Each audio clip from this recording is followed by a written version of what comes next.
plupart des Français n'ont pas accès au conseil. Je suis assez provocateur, mais on va dire que la plupart des Français, ils ont un problème de se créer un patrimoine financier et d'être capable de le gérer. La structure du modèle économique même de la distribution financière française a été assise sur la rémunération du conseil initial.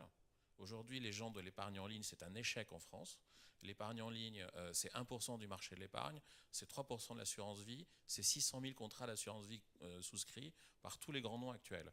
Ou pour caricaturer, dans la banque universelle, on va fabriquer les produits dans la salle des marchés, ça descend à la structuration, à l'asset management, à l'assureur qui souvent fait partie du groupe, et ça descend finalement dans un réseau d'évacuation qui va être le réseau de distribution. L'absence de suivi régulier fait qu'il y a une anxiété de la part de l'épargnant qui va tout placer en produits monétaires ou liquides par peur de ne pas pouvoir récupérer son argent. Maintenant, il faut choisir les bons produits.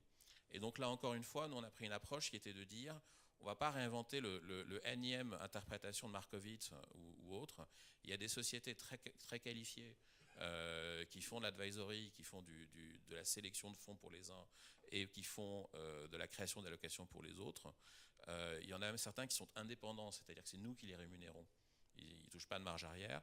Et on en a sélectionné un qui est connu, qui s'appelle Morningstar, dans sa division consulting, et qui leur permet d'avoir un jugement assez simple. Il ne faut pas faire de trading. Le market timing, ça ne marche pas, sauf si on est un trader dans une salle des marchés. Le marché, c'est un outil. Le besoin, c'est le consommateur.